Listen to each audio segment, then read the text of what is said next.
Tele school तालीम घर घर।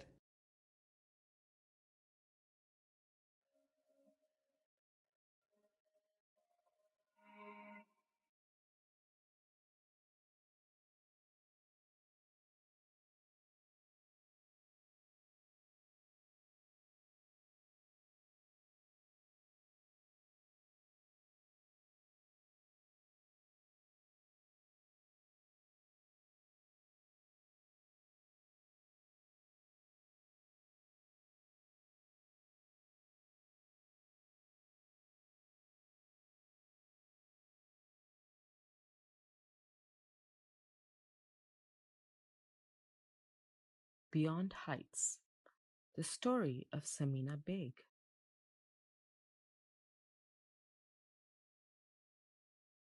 Identify the general theme or key idea of the passage. Analyze supporting details. In the lap of the beautiful and picturesque Hunza Valley lies a small village surrounded by mountains called Shimshal.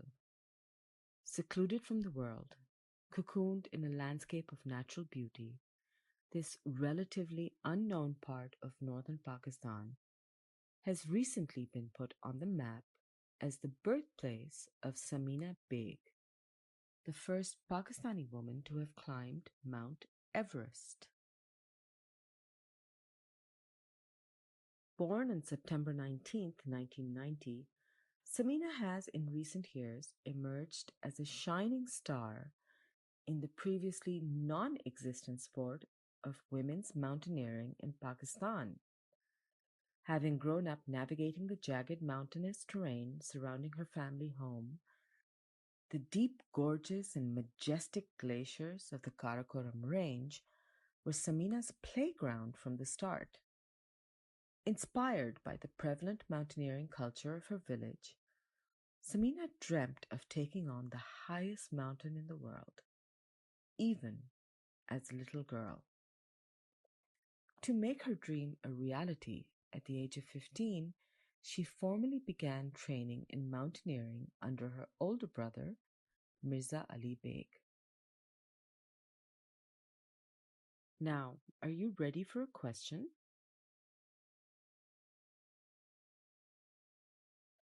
Use supporting details in the passage to identify which of the following was not a reason why Samina Beg pursued mountaineering. A. Family support and encouragement. B. The well-established mountaineering culture of Shimshal. C. A desire to promote equal gender rights. Or D. The pursuit of fame and fortune. The correct answer is D.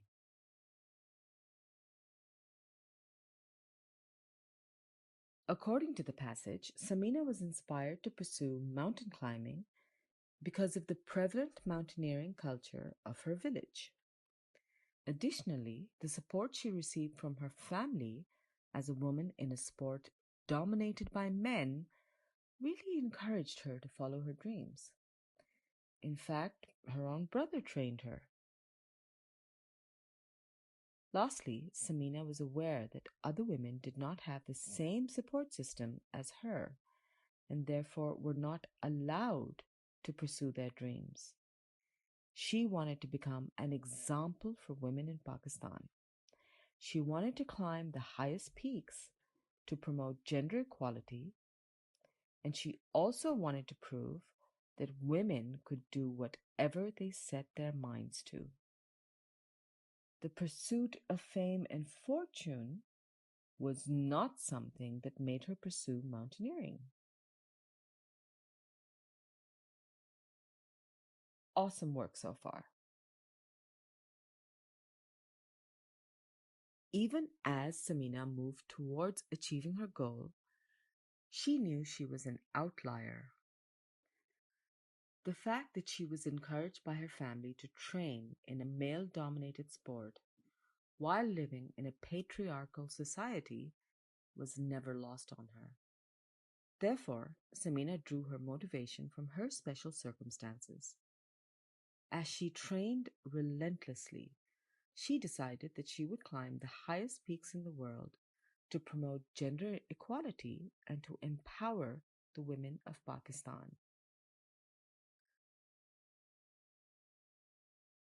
After years of rigorous training, in May 2013, Samina and her brother Mirza Ali joined an expedition to Mount Everest. This expedition aimed to reach the summit on the 60th anniversary of the first successful conquest of Mount Everest. As they approached the top, Mirza Ali told his sister to climb the last 200 meters on her own to prove that women were strong enough to accomplish their goals independently. You know the drill. We have another question. What does the word outlier mean in the highlighted text? A. Somebody who works for the promotion of gender rights. B. Someone who is supported by friends and family. C. Somebody who is different from others in a group. Or D. Someone who is motivated to bring about a change in society. The correct answer is C. An outlier is somebody who is different from others in a group. Samina considered herself an outlier because a traditional Pakistani society is patriarchal in nature. This means that society is controlled by men. In such a male dominated environment, women are mostly not allowed to follow their dreams and are more often than not restricted to the home. In such a society, Samina was allowed to pursue her passion of mountaineering and was supported by the male members of her family to achieve her dream of climbing Mount Everest. This makes her different from other women who are mostly not allowed to pursue their passions. Therefore, she thinks that she is an outlier. So, where were we on the passage? Since then, Samina has climbed all the 7 summits, the 7 highest mountains in the 7 continents. She has also been honored with the Pride of Performance Award by the Pakistani government. However, Samina is disappointed that the government does not promote mountaineering as a sport, even though mountaineers from all over the world come to Pakistan to climb the peaks here. When she isn't climbing mountains or leading expeditions, Samina sets up opportunities to promote mountaineering, rock climbing, skiing, and off-road biking in Pakistan. She hopes to provide more opportunities for women to participate in these sports in the future. Now, are you ready for a question? What type of passage is Beyond Heights, the story of Samina Beg? Is it a biographical account, an informative article, an analysis report, or a contemporary story? The correct answer is A. This passage talks about the life and achievements of Pakistani mountaineer Samina Beg. It presents details of her birth, her early life, how she chose a career, and what she has accomplished in her life.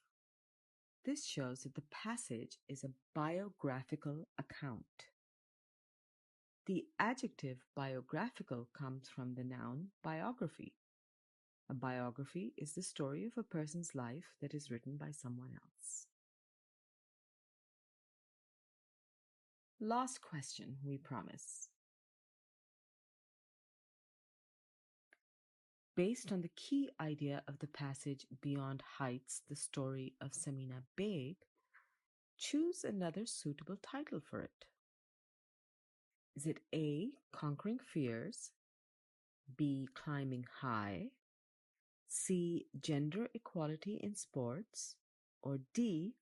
Sites on K2, Samina Beg in the Himalayas?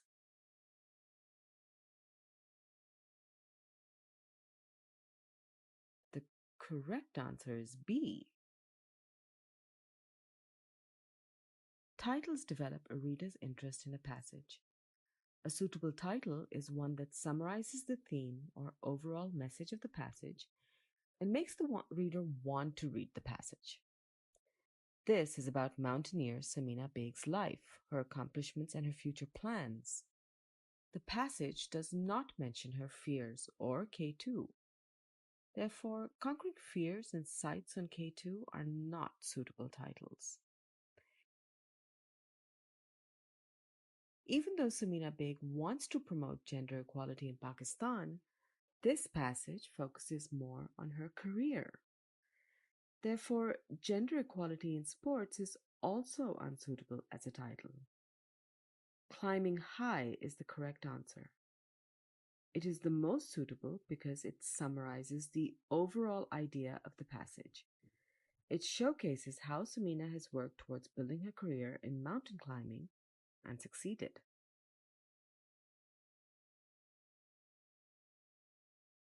That's all for now.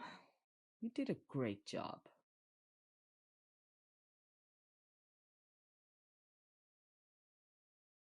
मिलते हैं एक छोटे से break के बाद।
चलें अब चलते हैं वापस अपने लेसन की तरफ।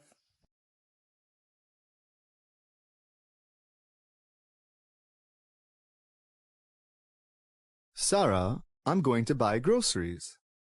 Do you need anything? Yes, Abbu. I've made a list. Sarah, I have never heard of a cake with apples, bananas, and corn. No, Abbu. I want apples, bananas, corn, and cake. You've forgotten to use commas. Your list says that you want an apple banana corn cake. How should I have written it? You use a comma after each item. I want apples, comma, bananas, comma, corn, comma, and cake. We can use commas in many ways, not only in lists. The main purpose of a comma is to separate sentence parts. Without commas, we do not know where one thought begins and another one ends. Like a full stop? No. A comma is a pause in a sentence, while a full stop marks the end. You cannot use a comma to end a sentence. Instead, we use commas to create complete sentences. Here is an example. Although Sarah is smart is the first part, and she needs to learn how to use commas is the second. The first part is an incomplete thought. The second part is a complete thought. Yes, you are right. An independent clause expresses a complete thought, and a dependent clause is incomplete. So here, the complete thought is Sarah needs to learn how to use commas, while the incomplete thought is although she is smart.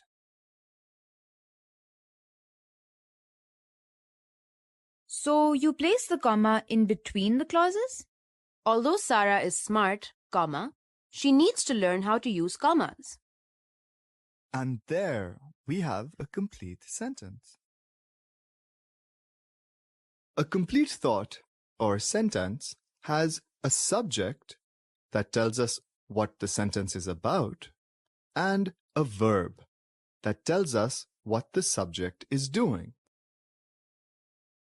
Dependent clauses often begin with conjunctions like but, although, or yet. Right, Abbu? Yes, that is why conjunctions act as connecting words. They connect different words or clauses in a sentence. So do you always have to add a comma to form a complete sentence? No, there are some exceptions. If you use the independent clause before the dependent clause, then you will not need to use a comma. We can say, Sarah needs to learn how to use commas although she is smart, without using a comma. So, to make a complete sentence with two clauses, you either need to use a comma or change the sentence structure. If you begin the sentence with the independent clause and end with the dependent clause, you will not need a comma. Let's try this example. The dependent clause is, although Abbu is smart. The independent clause is, he doesn't know everything. Sarah. Haha. So we place the dependent clause in the beginning of the sentence and use a comma to connect it to the independent clause. Although Abbu is smart, he doesn't know everything. Maybe not everything. Anyway. Next, we also use commas with interjections, which are words that emphasize the thoughts or feelings of the writer. Some examples of interjections are the words indeed, yes, no, or absolutely. I understand indeed. But where do you place the comma? You just used an interjection, Sarah. We place the comma after an interjection if it is in the beginning of a sentence, before and after if it is in the middle, or before if the interjection is at the end. So you use a comma with interjections to pause from the other part of the thought or sentence. Exactly. I think you're understanding commas now. Yes, Abbu. A comma is a pause in a sentence that can be used to separate our thoughts. We use commas to separate thoughts when writing lists, in between clauses, and with interjections to form a complete sentence. Well done. Abbu, I want cake now. Aren't you going to buy groceries? First, write another list for me so that I know what you would like me to buy from the market. Okay, Abbu.